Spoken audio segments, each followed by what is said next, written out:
Salut tout le monde et bienvenue dans Café Crime, le podcast où on explore les histoires criminelles qui font jaser au Québec et ailleurs. Je suis Amy, votre hôtesse de 18 ans, étudiante en sciences humaines au Cégep. Ensemble, on va plonger dans des récits captivants, des enquêtes troublantes et des mystères qui vont vous tenir en haleine. Préparez votre café, installez-vous confortablement et laissez-vous emporter dans l'univers fascinant du true crime. Alors, prêt à découvrir le côté sombre de notre monde?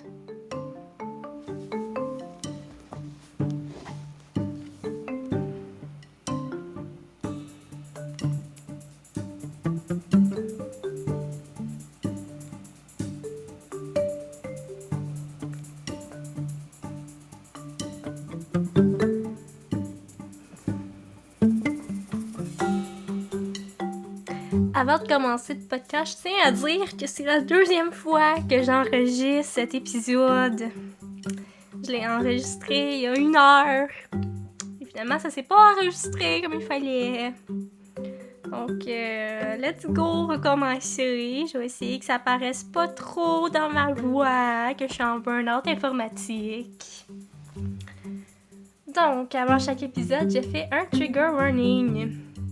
Ce récit contient des descriptions détaillées de violences extrêmes, de meurtres, de mutilations, d'exploitation, de pauvreté extrême, de misère sociale, de crimes organisés, de corruption, ainsi que des explorations sur la psychologie criminelle et la santé mentale, évoquant une atmosphère de terreur urbaine et de fascination morbide autour d'un tueur en série insaisissable. Si ces thèmes sont susceptibles de vous affecter, veuillez envisager votre bien-être avant de poursuivre la lecture. Le travail du sexe est un travail comme un autre, exercé par des personnes qui méritent respect et dignité. Trop souvent stigmatisés, les travailleurs et travailleuses du sexe font face à des discriminations et à un manque de protection. Alors qu'ils et elles ont le droit, comme tout le monde, d'évoluer dans un environnement sécuritaire. L'affaire de Jack l'Éventreur illustre bien comment cette marginalisation a contribué à l'impunité du tueur et au mépris envers ses victimes. Reconnaître le travail du sexe comme légitime, c'est aussi reconnaître les droits et les valeurs de celles et ceux qui l'exercent.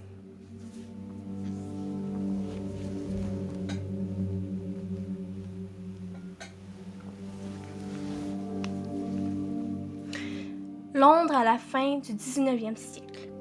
L'air est épais, chargé d'une odeur âcre de fumée et de charbon, de détritus entassés dans les ruelles étroites.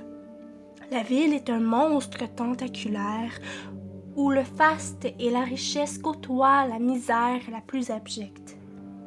À l'ouest, les élégants flânent sur Regent Street, parés de leurs robes somptueuses et de leurs chapeaux ornés de plumes. À l'est, dans Whitechapel, c'est toute autre réalité qui se joue. Ici, les rues sont étroites, bordées d'immeubles délabrés, aux façades noircies par la suie. L'humidité suinte des murs et le pavé glissant résonne du bruit des charrettes cahotants et des pas pressés.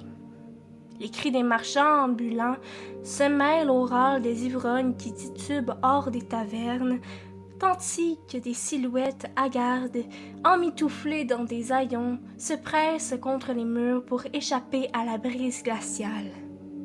L'ombre des lampadaires à gaz vacille dans des flaques, révélant çà et là les visages améciés des mendiants et des ouvriers épuisés. La pauvreté est omniprésente.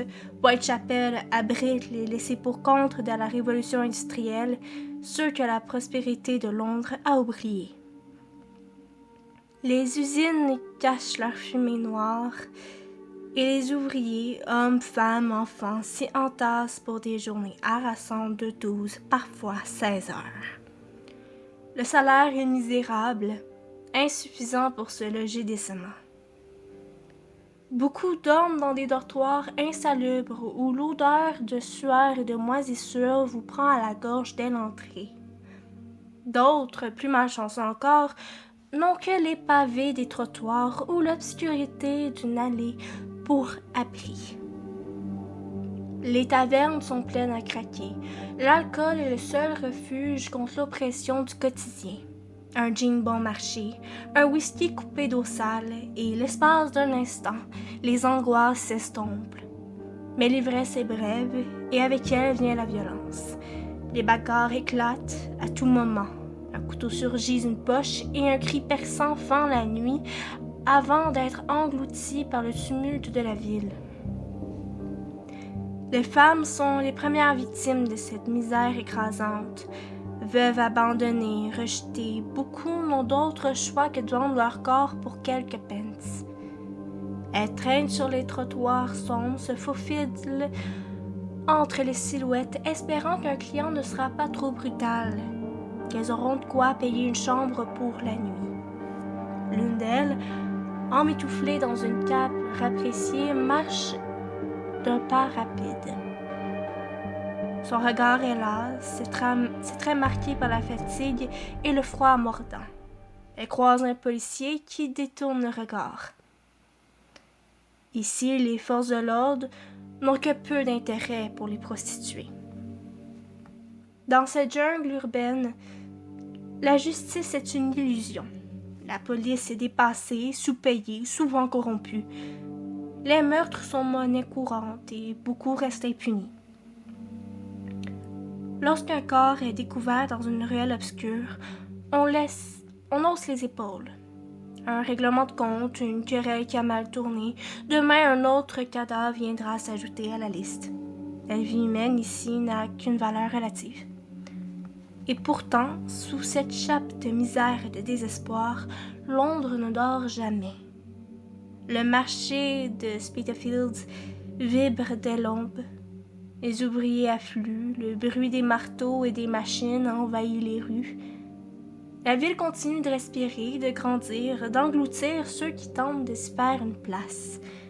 Mais dans l'obscurité de Whitechapel, sous la lueur blafarde des réverbères à gaz, un autre visage de la ville se dessine. Celui des ombres qui rôdent, des âmes perdues qui se croisent sans un mot, et parfois un cri déchire la nuit. Un cri que personne n'écoute avant que les silences ne retombent, lourds, oppressants. Sur ces ruelles qui semblent ne jamais voir la lumière du jour, celle de Jack l'Éventreur. Les rues de Whitechapel sont enveloppées par un voile de brume nocturne, une obscurité si dense qu'elle semble avoir un poids, une présence. L'odeur de fumée, de gin bon marché, de désespoir imprègne l'air. Tu marches, tes pas résonnent contre les pavés humides, chaque son amplifié par le silence de la nuit. C'est ici, dans ce dédale de misère, que commence ton voyage macabre à travers les scènes de crime de Jack l'Éventreur. Box Row, 31 août 1888. L'aube s'accroche à peine au ciel. Lumière grise et malade qui rend tout sinistre. Tu t'aventures dans Box Row, chaque pas te rapprochant de l'horreur. Là, étendu dans une pose indigne, gît Mary Ann Nichols. Sa gorge, ouverte d'une coupure si précise qu'elle pourrait être l'œuvre d'un chirurgien ou d'un boucher, laisse un flot de sang qui s'étale sur les pavés. Son abdomen, déchiré, expose des viscères comme une œuvre d'art grotesque. L'odeur du sang frais se mêle à celle de la terre battue, un rappel brutal de la sauvagerie de l'acte. Tu peux presque entendre les derniers battements de son cœur, sentir son souffle s'échapper dans la nuit froide. Amberry Street, 8 septembre 1888. Tu te déplaces vers Amberry Street, où le brouillard semble épouser chaque recoin, chaque ombre. La cour derrière est un lieu oublié par le temps, un endroit où la lumière du jour hésite à pénétrer. Là repose Annie Chapman, son corps mutilé avec une cruauté encore plus marquée. L'intrus n'a pas seulement pris sa vie, il a emporté des morceaux d'elle, son utérus, une partie de son vagin, comme des trophées d'une chasse macabre. Le sol sous tes pieds est taché. Le sang s'étend, infiltré dans la terre, comme si la terre elle-même pleurait. Tu imagines l'assassin, ses mains couvertes de sang, s'enfuyant avec ses prises morbides. Dustfield Yard et Metro Square. 30 septembre 1888. La nuit du double événement est une nuit où l'air semble chargé d'une tension palpable. Tu arrives d'abord à Dustfield Yard, où Elizabeth Strides repose, sa gorge tranchée, mais sans la mutilation caractéristique. Peut-être une interruption, un signe que l'assassin n'a pas eu le temps de signer son œuvre. L'atmosphère est lourde de questions non résolues. Tu te déplaces ensuite vers Metro Square, où le silence est rompu par le bruit de tes pas sur le gravier. Catherine Edwards, elle, a été laissée en témoignage de la main chirurgicale de l'éventreur. Son abdomen, vidé de ses organes, dévoile une scène de chaos contrôlé. Un bout de son tablier, taché de sang, est posé comme un message.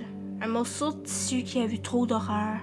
Sur le mur, des mots griffonnés, un graffiti mystérieux, un puzzle pour les âges. Miller's Court, 9 novembre 1888. Enfin, tu te retrouves devant la porte de Miller's Court, une pièce où la beauté de Mary Jane Kelly a été transformée en cauchemar. La porte est fermée, mais tu sais ce qui t'attend. À l'intérieur, l'horreur a un visage. Son corps, autrefois admiré, est maintenant un tableau de la barbarie humaine. Son cœur manque, ses organes sont disposés autour d'elle comme dans un rituel sombre, une célébration de la mort. La chambre, elle, est petite. L'odeur de sang et de décomposition est étouffante. La lumière du jour qui tente de percer à travers la fenêtre sale éclaire ce spectacle de mort. Chaque détail, chaque coupure, chaque organe, un témoignage du mal qui rôde dans l'ombre. Chaque meurtre de Jack l'Éventreur est une leçon de terreur, une étude en anatomie de la cruauté. La précision de ses actes, la sélection de ses trophées, tout cela donne à penser à un homme avec une fascination morbide pour l'intérieur de l'humain. Peut-être un médecin, peut-être un boucher, ou peut-être simplement un monstre. Les rues de Whitechapel, sous tes pas, sont devenues un labyrinthe de peur où chaque ombre pourrait cacher un secret, un tueur qui joue à cache-cache avec la mort. Ces meurtres ne sont pas que des actes de violence. Ils sont des messages écrits dans le sang, des cris d'une âme torturée. Un puzzle laissé non seulement pour les policiers de l'époque, mais pour tous ceux qui, comme toi, marchent dans les traces de Jack l'Éventreur, tentant de résoudre ce mystère qui, même après plus d'un siècle, continue de hanter, de fasciner et de glacer le sang. L'atmosphère de Whitechapel est chargée d'une tension palpable, le genre qui te fait sentir chaque regard dans ton dos, chaque ombre un peu plus sombre. Les rues sont saturées de rumeurs, de peur et d'un intérêt morbide pour l'ombre qui s'abat sur la ville. C'est dans cette ambiance que les lettres de Jack l'Éventreur ont émergé, comme des missives de l'enfer, alimentant la frénésie médiatique et plongeant tout le monde dans une obscurité encore plus profonde. La lettre Dear Boss. Tu te trouves dans le bureau de Central News le matin du 27 septembre 1888.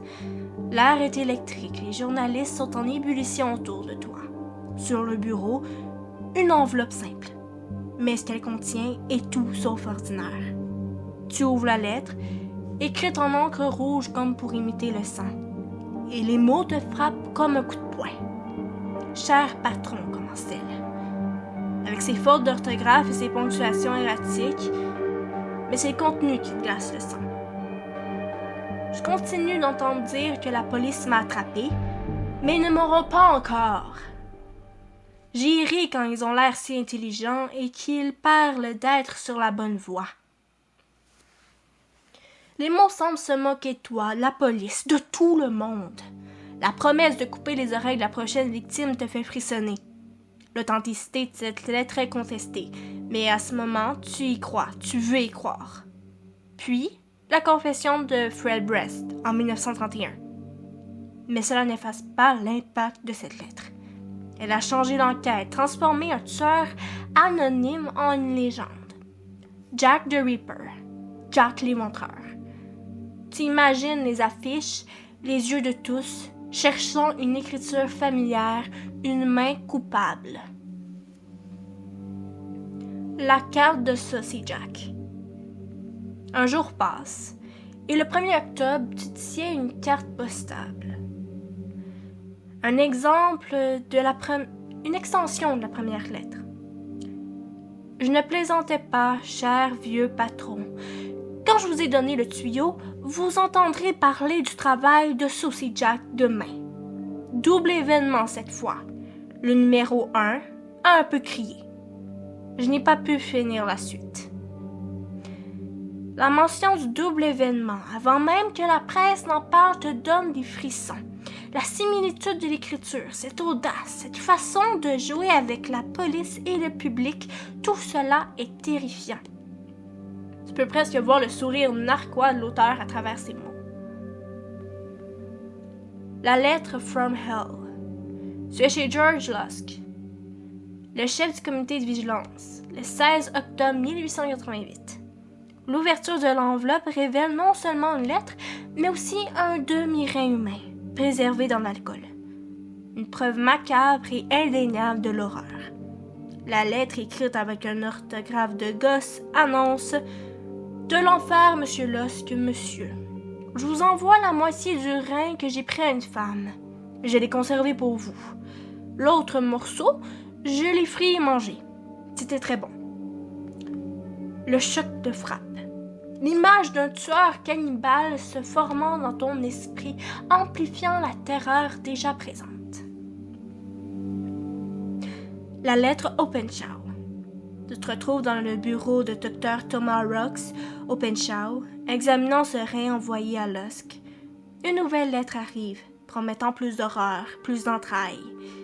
Les menaces sont personnelles, visant Openshaw directement.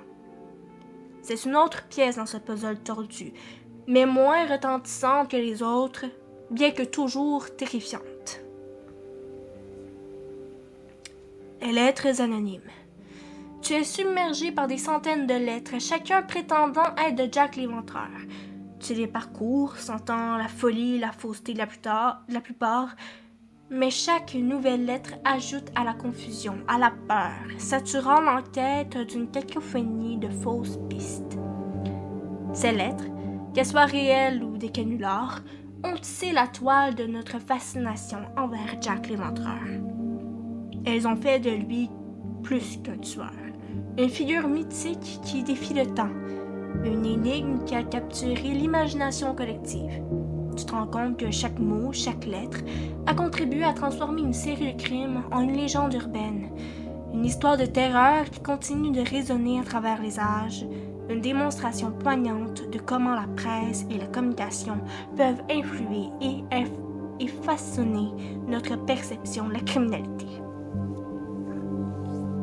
Londres, fin 19e siècle, une ville où la lumière du progrès côtoie l'ombre de la misère et où chaque recoin de Whitechapel sent murmurer le nom de Jack l'Éventreur.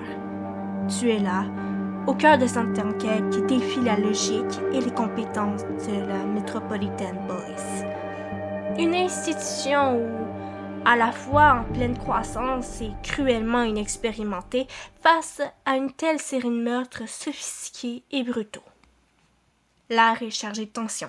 Chaque pas dans Whitechapel pourrait être le dernier avant de découvrir le prochain corps. Tu vois les policiers, des silhouettes dans la nuit brumeuse, augmenter leur présence. Les patrouilles nocturnes deviennent plus fréquentes. Les uniformes bleu foncé se mêlent aux vêtements civils, une tentative désespérée d'anticiper, de surprendre le tueur. La nuit du double événement, tu assistes à un défilé de plus de 100 policiers. Une marée de vigilance met en vain. La stratégie est claire, mais éminemment frustrante. Inonder Whitechapel pour dissuader ou capturer l'insaisissable. Tu observes les infiltrations audacieuses des policiers se déguisant, tentant de se fondre dans la misère de la nuit. Tu imagines l'inconfort, le danger de ces hommes et femmes jouant le rôle de prostituées ou de vagabonds, espérant attirer le tueur. C'est une approche astucieuse, mais dans sa labyrinthe humain, elle souligne à quel point la surveillance était limitée, combien la compréhension du criminel était encore assez balbutiement.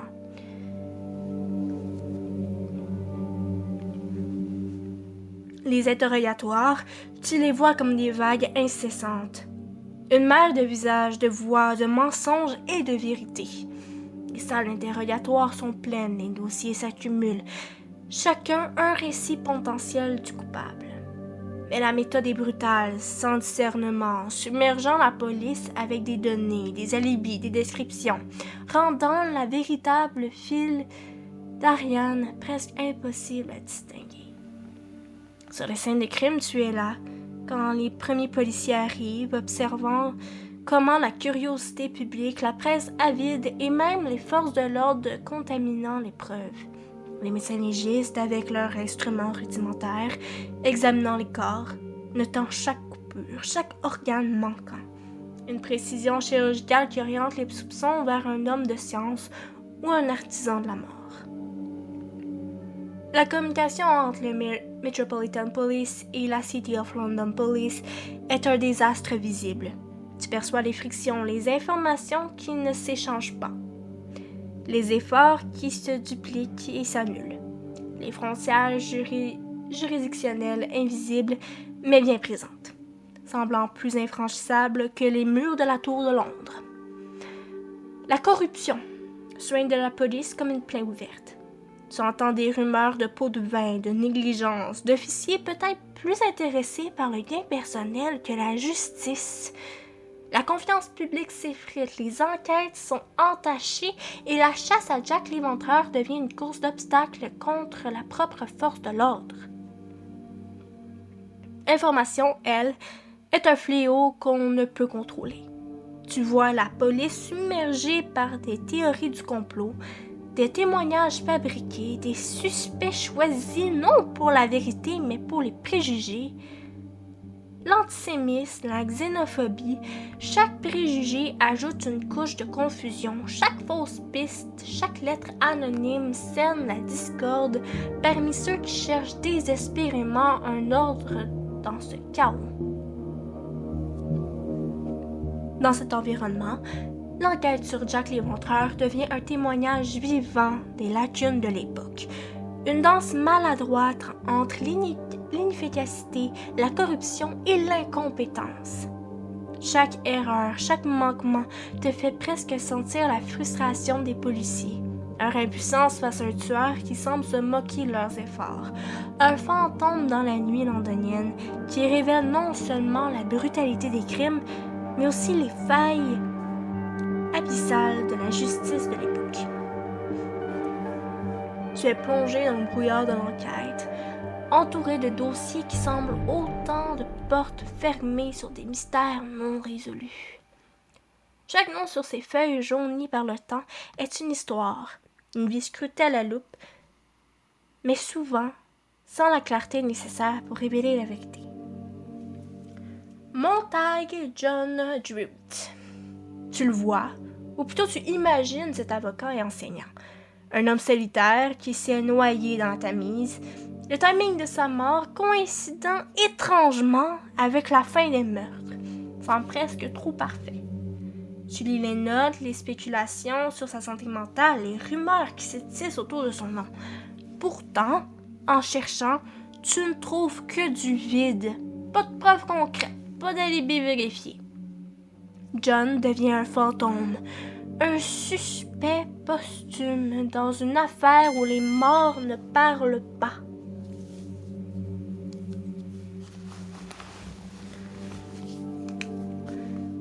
Walter Sticker. Tu te retrouves devant des toiles sombres, des œuvres d'un artiste dont la vie est maintenant scrutée pour des indices de l'horreur. Patricia Cornwell et d'autres ont plongé dans son monde. essayant de trouver une connexion entre ses pinceaux et le sang versé à Whitechapel. Tu lis les spéculations, les analyses des lettres, les parallèles avec sa biographie. Mais les preuves, elles, sont aussi évanescentes que la peinture sur une toile mouillée. Tout semble basé sur des suppositions, des théories, loin des faits solides. Walter reste une figure troublante, mais pas plus coupable dans les yeux de la justice que n'importe quel autre londonien de l'époque. Aaron Kosminski. Tu es dans les archives, où l'air est lourd de l'odeur du vieux papier et de la folie des hommes. Kosminski, le barbier polonais dont la vie a été marquée par les ténèbres de l'esprit, sa santé, ses problèmes psychologiques, sa schizophrénie, font de lui un candidat plausible pour la brutalité de Jack l'Éventreur. Tu lis les notes de la police, des rapports suggérant une identification par les victimes, mais encore une fois, tu cherches des preuves tangibles et tu ne trouves que des ombres. Des suggestions, des peut-être, mais aucune certitude. Kosminski, interné après les meurtres, devient un symbole de la frustration de cette enquête. L'enquête de Jack l'Éventreur, qui s'est soldée par un échec, a mis en lumière les lacunes des méthodes policières de l'époque. Cet événement a joué un rôle dans l'évolution de la Criminal Investigation Department, CID, déjà existante, mais nécessitant des améliorations. Après ces crimes non résolus, la police a renforcé la formation des détectives, mettant l'accent sur la psychologie criminelle et les techniques d'enquête avancées. L'objectif était de mieux comprendre les criminels afin de mieux les appréhender. Cette période a marqué l'introduction de nouvelles méthodes d'investigation, telles que l'anthropométrie, la photographie des scènes de crime et une collaboration plus étroite avec les médecins légistes. Bien que ces avancées n'aient pas permis d'arrêter Jack l'Éventreur, elles ont posé les bases de la criminologie moderne. Les lacunes révélées pour l'enquête ont conduit à une restructuration interne de la CID. La communication entre les services a été améliorée et des nouvelles procédures ont été mises en place pour assurer un partage d'informations plus efficace. L'affaire Jack l'Éventreur a donc influencé l'évolution de la police criminelle, accélérant le développement de méthodes et d'outils qui ont contribué à des enquêtes plus rigoureuses et plus scientifiques. La psychologie du tueur. En 1888, la science psychologique était encore en développement. La psychiatrie et la psychologie criminelle, telles que nous les connaissons aujourd'hui, n'existaient pas encore sous leur forme moderne. Les théories de l'époque sur les crimes et la folie étaient souvent influencées par des notions de dégénérescence morale et biologique. Cependant, nous pouvons extrapoler à partir des connaissances actuelles pour analyser le comportement de Jack l'Éventreur. Sadisme et violence ritualisée. Le docteur Thomas Bunce, dans son rapport, a décrit des blessures de victimes comme infligées par quelqu'un qui avait une connaissance anatomique rudimentaire, suggérant un sadisme ritualisé. Selon les normes de l'époque, le sadisme était mal compris, souvent associé à la lascivité et à la corruption. Aujourd'hui, nous le connaissons comme un besoin compulsif de domination et de contrôle à travers la souffrance d'autrui, comme le note Richard von Krafft-Ebing dans son œuvre Psychopathia Sexualis en 1886, où il décrit le sadisme comme une forme de perversion sexuelle. David Kenter, bien après les événements, a utilisé des techniques de profilage géographique et comportemental pour suggérer que Jack l'Éventreur était un individu local, probablement entre 28 et 36 ans, avec un travail stable, capable de disparaître dans la foule après ses actes. Cela indique une capacité à compartimenter sa vie, un trait commun chez les sociopathes modernes où une façade normale cache des pulsions destructrices. Les meurtres. 5 meurtres canoniques, tous dans Whitechapel, montrant une augmentation de la violence et la mutilation avec chaque crime. Les victimes, majoritairement des prostituées, ce qui pourrait indiquer une misogynie profonde ou un désir de punir une certaine catégorie de femmes, peut-être lié à des expériences personnelles ou à des idéologies de l'époque sur la moralité féminine.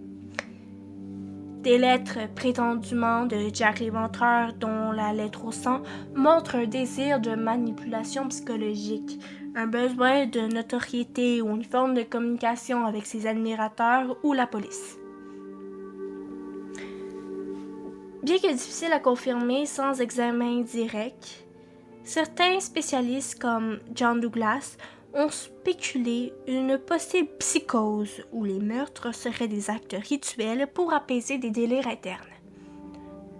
Une absence de remords, une capacité à planifier, une recherche de sensations fortes à travers la violence sont des signes de sociopathie, avec Robert Ressler suggérant que le tueur pourrait avoir une vie publique normale, ce qui le rend d'autant plus dangereux. La médecine et la chirurgie étaient moins réglementées, rendant possible l'idée que quelqu'un avait un accès aux connaissances anatomiques pouvait ne pas être un médecin formé. Le crime était souvent vu à travers le prisme de la moralité et de la classe sociale, avec les pauvres et les marginaux comme suspects typiques, ce qui pourrait avoir faussé les enquêtes de l'époque. En conclusion, la psychologie de Jack l'Éventreur nous confronte à un mélange complexe de sadisme, de besoin de contrôle, de domination, de recherche de notoriété et de traits psychopathologiques. Tout cela teinté par la perception et les limites de la science de 1888. Ce qui nous rappelle combien l'esprit humain peut être insondable, même à une époque où l'on pensait tout savoir sur la nature humaine. L'affaire de Jack l'Éventreur ne se résume pas qu'au crime humain. Elle a également sculpté une part importante de notre culture, influençant profondément la manière dont nous percevons les tueurs en série et marquant la littérature, le cinéma et les médias d'une empreinte indélébile. Jack l'Éventreur est souvent critiqué de la création du mythe moderne du tueur en série. Avant lui, les meurtres multiples étaient souvent vus comme des actes de folie ou de criminalité isolée. Mais Jack l'Éventreur a introduit l'idée d'un tueur méthodique, intelligent et insaisissable, jouant un jeu macabre avec la police et le public. L'anonymat de Jack l'Éventreur, combiné à la brutalité et à la sophistication de ses crimes, a créé une fascination morbide. Cette image d'un tueur dans l'ombre capable de frapper n'importe quand a défini le profil du tueur en série dans l'imaginaire collectif.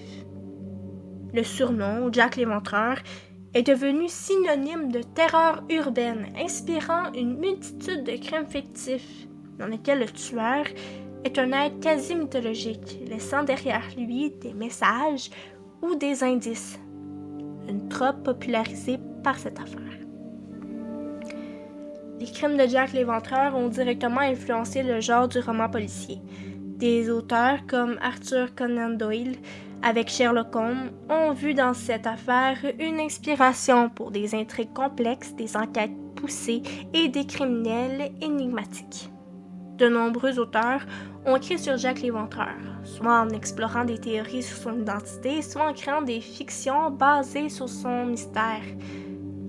Des œuvres comme The Ledger de Mary Bullock Lowndes ou Whitechapel Gods de S.M. Peter montrent comment l'histoire a nourri la créativité littéraire.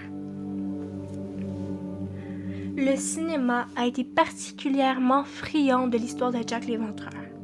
Des films comme From Hell en 2001 avec Johnny Depp ou Jack the Ripper en 1988 avec Michael Caine, en passant par des séries comme Ripper Streets montrant comment l'affaire a été revisitée à travers le prisme des différents genres, du thriller au film d'horreur.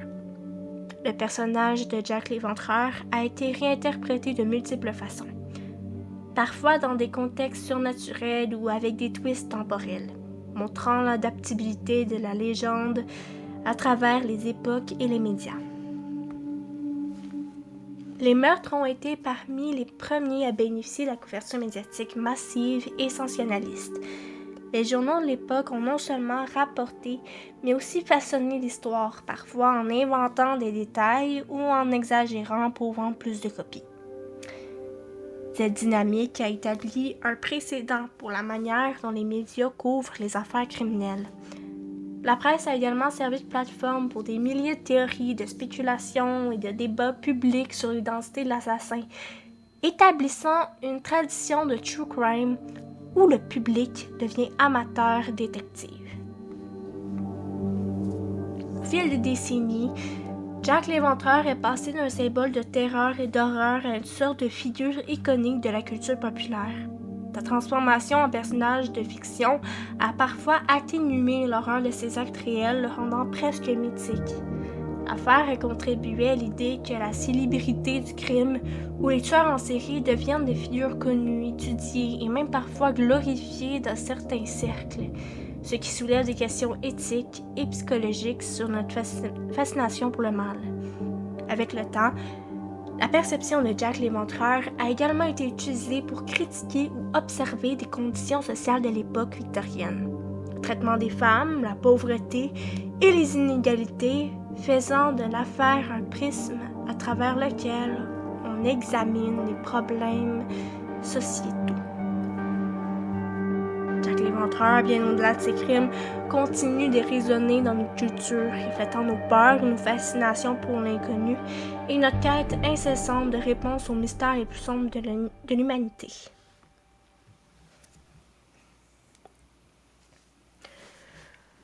Lors d'une vente aux enchères en 2007, Russell Edwards, un homme d'affaires britannique passionné par l'affaire de Jack l'Éventreur, met la main sur un châle qui, selon la légende, aurait été près du corps de Catherine Edwards, la quatrième victime du célèbre tueur en série en 1888. Ce châle aurait été initialement ramassé par une policière, Amelia Richardson, qui était censée le nettoyer, mais aurait décidé de le garder. Après avoir changé de main à travers plusieurs générations de la famille Richardson, le châle finit par être acheté par Edward. Convaincu de l'importance historique de cet objet, il engage le Dr Jerry Llewellyn, un expert en biologie moléculaire, pour analyser ce qui pourrait rester de l'ADN sur le tissu. Les analyses révèlent des traces de sang, de sperme et de salive.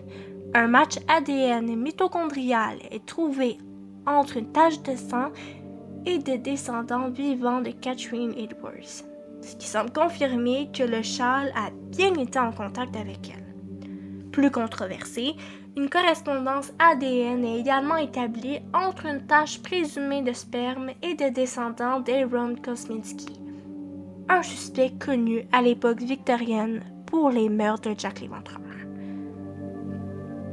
En 2014, Edwards publie son livre Naming Jack the Ripper, où il proclame que Kosminski était l'assassin, basant sa conclusion sur ses résultats ADN. Mais cette affirmation n'est pas passée sans controverse. La communauté scientifique a émis de sérieux doutes sur la validité de l'analyse.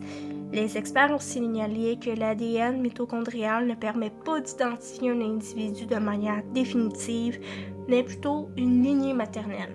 De plus, le châle a été manipulé par de nombreuses personnes depuis son époque, ce qui pose un risque élevé de contamination. Le manque de protocole strict dans la collecte de l'analyse des preuves, l'absence de résultats publiés dans une entrevue à comité de lecture et la possibilité que le châle n'ait jamais été réellement près du corps de la victime ajoutent à la suspicion. Mais bien que cette découverte ait suscité beaucoup d'enthousiasme, la question de l'identité de Jack l'Éventreur reste ouverte et débattue, avec cette histoire comme un chapitre fascinant mais controversé dans l'histoire criminelle. Ma question est la suivante. Qu'en pensez-vous? Mes sources. Livre historique. The Complete History of Jack the Ripper par Philip Sudgen. Jack the Ripper de Casebook par Richard Jones. Des études et analyses. Portrait of a Killer, Jack the Ripper, Case Closed par Patricia Cornwell. Pour le point de vue sur Walter Sickert, bien controversé. Le documentaire The Five, The Untold Life of a Woman Killed by Jack the Ripper.